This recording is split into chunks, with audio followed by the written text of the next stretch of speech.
This is Let's Talk Big, the big read with Jane Berger and Jen Hazel. The Owens Community College Campus Big Read is taking place now and throughout the semester, with the goal of bringing awareness of different perspectives through books. The Campus Read book is A Little Less Broken, How an Autism Diagnosis Finally Made Me Whole by Marian Schembari.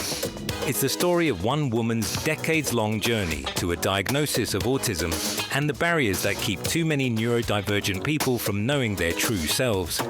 Now, sharing passages, topics, and events related to the book are Director of Library Services, Jane Berger, and Professor of English, Hazel. Welcome back, everyone. Cory, start telling us about your students and their responses, and you were really getting into it. Jane and I were getting really excited. We're almost like chattering our teeth about this. Tell us a little bit about how you said students cued into the writing. Yeah, it's not something that I necessarily anticipated. I was thinking that we might discuss content only, things that she talked about. But students really commented on how they were enjoying reading the book because of her clarity in writing. It was really, her writing style is really, really easy to read.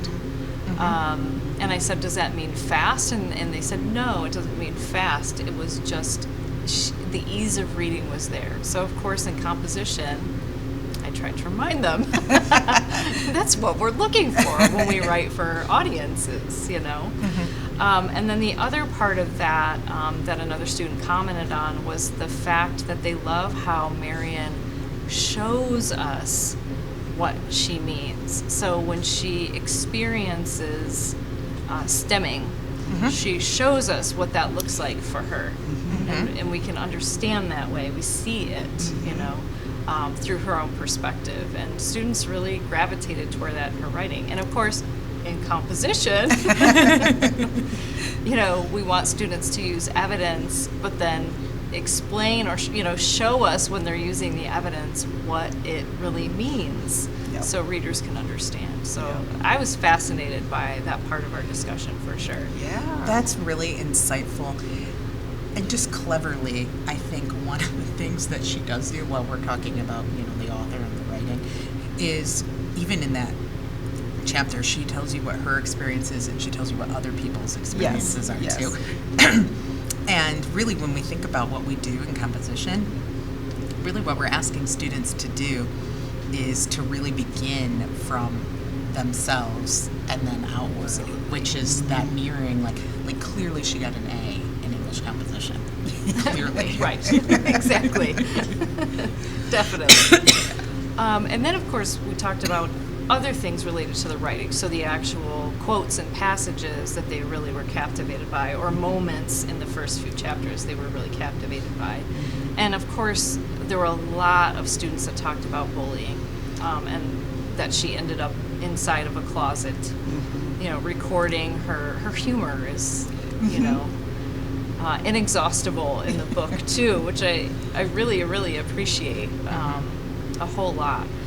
So her recording everything that she heard her quote friends saying from outside of the closet, she's furiously writing down as they're saying things and asking them to repeat things, which was really funny. So the bullying they really resonated with, unfortunately. Some of them had experiences being bullied as kids, knew others who were. Someone even talked about being bullied at work now, which... And that's what I was going to say. It's not limited to kids anymore. I mean, there are adults who maybe were bullies as kids and just never outgrew it, and they continue. It just... Well, and I think in some ways there's more avenues, too. Oh, sure. For certain types of bullying, with things being, more online and, right? Yeah. And even thinking about this, sometimes, often, people will... And I didn't notice this. Someone told me that said this to me recently, and I didn't notice, but then I started to take note that when you're in online meetings, that people say things and they're not as nice to people as when they see them in person. Oh, yeah. agree. And I don't think I ever made that connection until then. It's the same thing. It's someone who sends an email that isn't very nice, but if they saw you in person, they would never be nice. Yep. Yeah, it's like all of a sudden we're like, you know, you're the same person is what I think. But you've got right? that protection of the screen that I think makes some people a little more bold than if you have It's to. fascinating. I think the other thing that I wanted to comment on and think about was your students were saying, like, the writing. Doesn't she do this? This amazes me. And this would probably be super great. Hopefully a student picks up on this, Cory, when you start to use, because you guys are probably almost on talking about like source integration. Absolutely. Yeah, where we are in the semester. So one of the things, like, she does such a like seamless job of giving it and then bringing in what the experts say, where you're not even like, oh, we're hearing this from an expert. So great. And it's like she still keeps her own view, her own experience, and then here is this to remind you, like, up as a support. And now I'm talking about this, I'm gonna whip this part out when I get to my class too, is like the example of it, because you made me think about that from them really looking at the writing, is it becomes where the source is actually which is what we ask them to do. The source is in support of your own thoughts. Absolutely. And often what happens is students leave high school and they think of it as the opposite.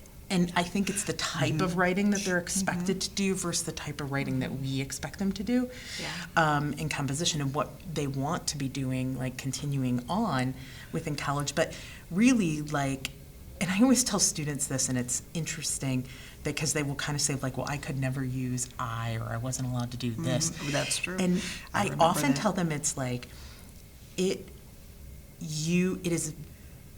we tell you what is developmentally appropriate at the time in writing. So if they told you that, that is because otherwise everything you would write would be I.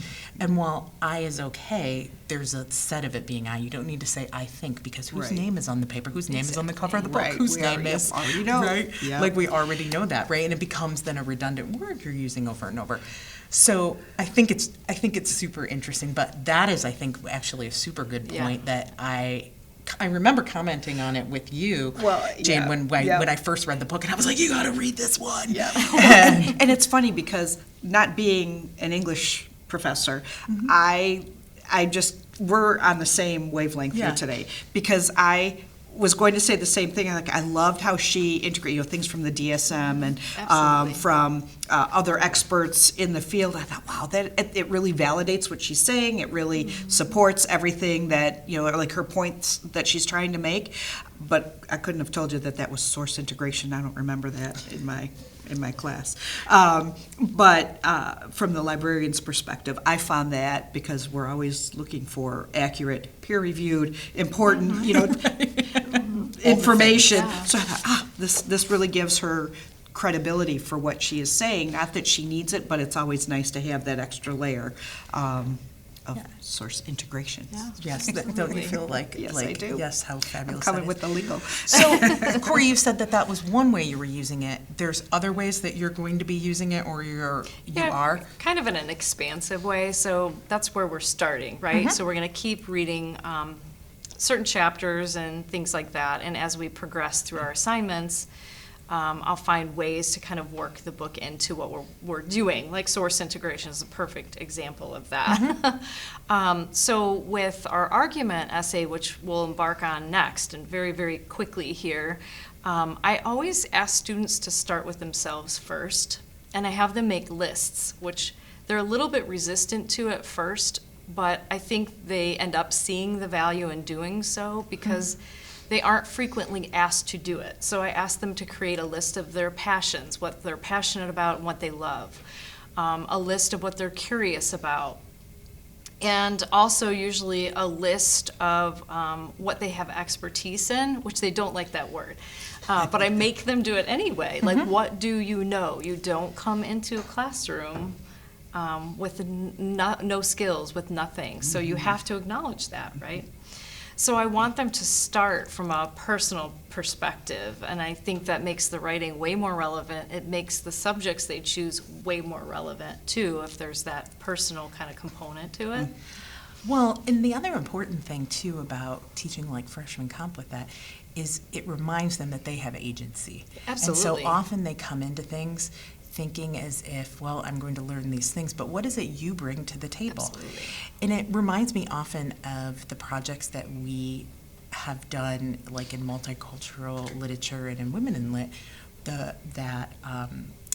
those advocacy projects, Yeah. where really what we're saying is, you have some knowledge. No, you may not be the live-all, end-all expert of whatever it is, but you have knowledge, to share, and you provide information with that. And it doesn't mean, it's like challenging the word that everyone is an expert or what expert actually means. Right. And the idea is, in freshman comp too, is to help them see that agency and then take that with them throughout the college career. That's why it's so crucial that we have composition instructors that are willing to experiment and bring in new things and understand that you're teaching a lot of things in freshman comp. You're teaching how to research, and you're teaching how to use Yes. and you're teaching how to use Microsoft Word often, and lay Yeah. out a page, document design, plus how to write, plus how to, all of Yeah. those Critically things. think about things. Right, Yeah. like all the Research, things. yeah. And then on top of that, we're teaching you, yes, you have agency to move Yes, on. absolutely. So while I think all of those things are so important, that is almost something that's invaluable to be able to do with the student.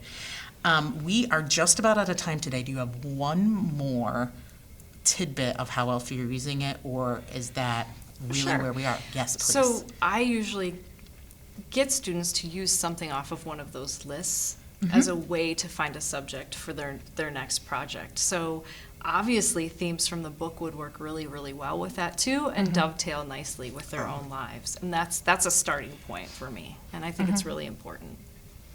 Absolutely. I do too. I think that's awesome. And then how cool is it, like, if you're like, oh, they're going to cite this book that we've been reading. Yeah, I know, right? Exactly, exactly. Yeah. So, my goodness, thank you, Cory. We could have you for another episode and another episode and I another was gonna episode. say, yeah. Sounds good to know. me.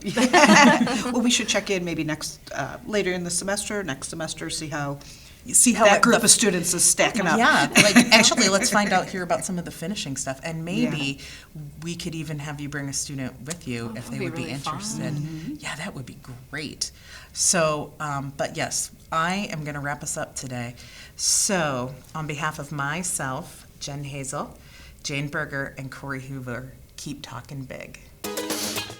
This has been Let's Talk Big. Catch Let's Talk Big anytime on the RSS feed or the Owens Outcome Plus YouTube channel. Be sure to like and subscribe. Join us again for Let's Talk Big, the big read with Jane Berger and Jen Hazel. On the phone.